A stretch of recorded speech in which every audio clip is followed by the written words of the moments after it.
Hi friends, ಎಲ್ಲರಿಗೂ ನಮಸ್ಕಾರ. ಇವತ್ತು ನಾನು ಸಿಂಪಲ್ಲಾಗಿ ಮೊಸರು ಒಗ್ಗರಣೆ ಹೇಗೆ ಮಾಡೋದು ಅಂತ ಹೇಳ್ಕೊಡ್ತಾ ಇದ್ದೀನಿ. ತುಂಬ ಸಿಂಪಲ್ ಆಗಿದೆ. ಬೇಸಿಗೆ ಟೈಮಲ್ಲಿ ಇದನ್ನು ಟ್ರೈ ಮಾಡಿ, ತುಂಬ ಚೆನ್ನಾಗಿರುತ್ತೆ. ದೇಹಕ್ಕೆ ತಂಪು, ನಾಲಿಗೆಗೆ ರುಚಿ, ಸೂಪರಾಗಿರುತ್ತೆ. ಒಂದ್ಸಲ ಟ್ರೈ ಮಾಡಿ. ಬನ್ನಿ, ಏನೇನು ಐಟಮ್ಸ್ ಬೇಕು ಅಂತ ಇಲ್ಲಿ ತೋರಿಸ್ಕೊಡ್ತಾ ಇದ್ದೀನಿ. ಇಲ್ಲಿ ಸೌತೆಕಾಯಿ ತೊಗೊಂಡಿದ್ದೀನಿ, ಸ್ವಲ್ಪ ಅರಿಶಿನ, ಜೀರಿಗೆ, ಮೆಂತೆ, ಸಾಸಿವೆ ಎಲ್ಲ ಹಾಫ್ ಸ್ಪೂನ್ ತೊಗೊಂಡ್ರೆ ಸಾಕು. ಈರುಳ್ಳಿ ತೊಗೊಂಡಿದ್ದೀನಿ, ಸ್ವಲ್ಪ ಬೆಳ್ಳುಳ್ಳಿ, ಹಸಿಮೆಣಸಿಕಾಯಿ ಮತ್ತು ಮೊಸರು ಬೇಕು. ಫಸ್ಟ್ ಇಲ್ಲಿ ನಾವು ಹಸಿಮೆಣಸಿಕಾಯಿನ ಸುಟ್ಕೋಬೇಕು.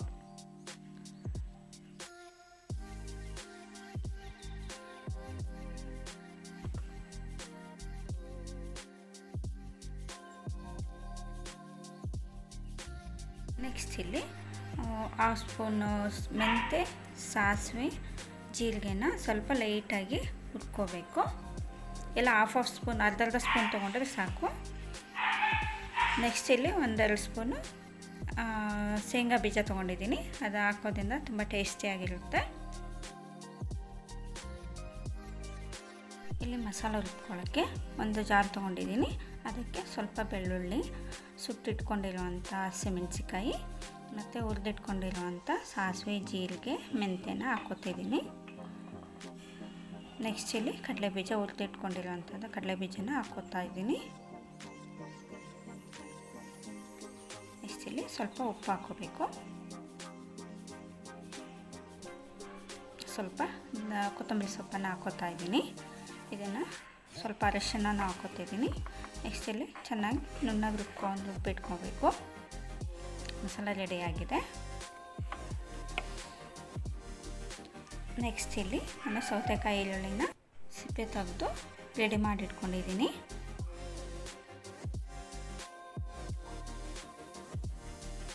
ನೆಕ್ಸ್ಟ್ ಇಲ್ಲಿ 1/4 ಲೀಟ್ರ್ ಆಗೋಷ್ಟು ಮೊಸರು ತೊಗೊಂಡಿದ್ದೀನಿ. ಅದು ಸ್ವಲ್ಪ ಗಟ್ಟಿ ಇರೋದ್ರಿಂದ ಅದನ್ನು ನೀಟಾಗಿ ಸ್ಮ್ಯಾಶ್ ಮಾಡ್ಕೋಬೇಕು. ಸ್ವಲ್ಪ ನೀರು ಹಾಕ್ಕೊಂಡು, ತುಂಬ ಗಟ್ಟಿ ಇರೋದ್ರಿಂದ ಸ್ವಲ್ಪ ನೀರು ಹಾಕ್ಕೊತಿದ್ದೀನಿ. ನೀರು ಹಾಕ್ಕೊಂಡು ನೀಟಾಗಿ ಸ್ಮ್ಯಾಶ್ ಮಾಡಿಕೊಂಡು ಎತ್ತಿಟ್ಕೋಬೇಕು. ನೆಕ್ಸ್ಟ್ ಇಲ್ಲಿ ಒಗ್ಗರಣೆಗೆ ಒಂದು ಪಾತ್ರೆ ಇಟ್ಕೊಂಡಿದ್ದೀನಿ. ಮಣ್ಣಿನ ಮಡಿಕೆ ಇಟ್ಕೊಂಡು ಚೆನ್ನಾಗಿರುತ್ತೆ ಟೇಸ್ಟ್. ಅದಕ್ಕೋಸ್ಕರ ಇಲ್ಲಿ ಸ್ವಲ್ಪ ಒಗ್ಗರಣೆಗೆ ಎಣ್ಣೆ, ಸ್ವಲ್ಪ ಸಾಸಿವೆ,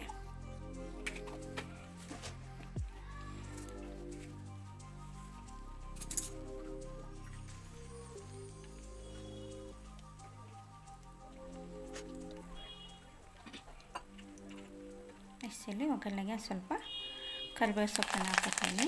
ನೆಕ್ಸ್ಟ್ ಈರುಳ್ಳಿನ ಹಾಕ್ಕೊತಿದ್ದೀನಿ. ಎಲ್ಲ ನೀಟಾಗಿ ಮಿಕ್ಸ್ ಮಾಡಬೇಕು. ಅದನ್ನು ಸ್ವಲ್ಪ ನೀಟಾಗಿ ಫ್ರೈ ಮಾಡ್ಕೋಬೇಕು ಈರುಳ್ಳಿನ. ನೆಕ್ಸ್ಟ್ ಇಲ್ಲಿ ಅದು ಈರುಳ್ಳಿ ಬಂದಮೇಲೆ ನೆಕ್ಸ್ಟ್ ಸೌತೆಕಾಯಿನ ಆ್ಯಡ್ ಮಾಡ್ಕೊತಿದ್ದೀನಿ.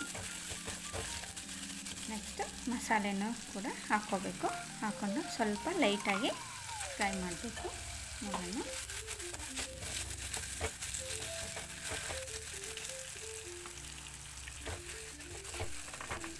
ಜಾಸ್ತಿ ಬೇಯಿಸಬಾರ್ದು, ಜಸ್ಟ್ ಲೈಟಾಗಿ ಬೇಯಿಸ್ಬೇಕಷ್ಟೆ.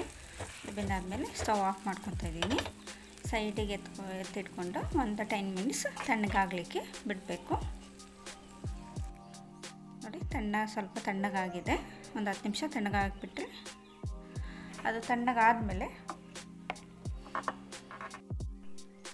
ಇಲ್ಲಿ ಮೊಸರನ್ನು ರೆಡಿ ಮಾಡಿಟ್ಕೊಂಡಿದ್ದು ಮೊಸರನ್ನು ಹಾಕ್ಕೋತಾ ಇದ್ದೀನಿ. ಅದು ನೀಟಾಗಿ ಮಿಕ್ಸ್ ಮಾಡಬೇಕು. ಆವಾಗಲೇ ಸ್ವಲ್ಪ ಉಪ್ಪನ್ನು ಹಾಕ್ಕೊಂಡಿದ್ದೆ ರುಬ್ಬಬೇಕಾದ್ರೆ. ಈಗ ಸ್ವಲ್ಪ ರುಚಿಗೆ ತಕ್ಕಷ್ಟು ಆ ಉಪ್ಪನ್ನು ಹಾಕ್ಕೋಬೇಕು.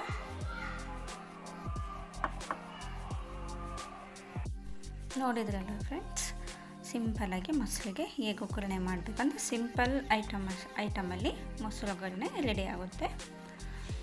ಈ ಬೇಸಿಗೆ ಟೈಮಲ್ಲಿ ಈ ಥರ ಸಾಂಬಾರು ಮಾಡ್ಕೊಂಡು ತಿಂದರೆ ತುಂಬ ಚೆನ್ನಾಗಿರುತ್ತೆ, ದೇಹಕ್ಕೂ ತಂಪಾಗಿರುತ್ತೆ.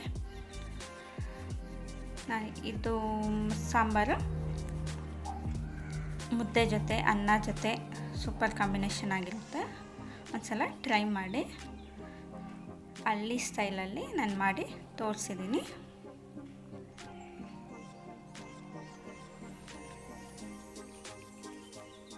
ತುಂಬ ಟೇಸ್ಟಿಯಾಗಿರುತ್ತೆ. ಒಂದ್ಸಲ ಟ್ರೈ ಮಾಡಿ. ನಾನು ಮುದ್ದೆ ಜೊತೆ ಸರ್ವ್ ಮಾಡ್ಕೊತಿದ್ದೀನಿ.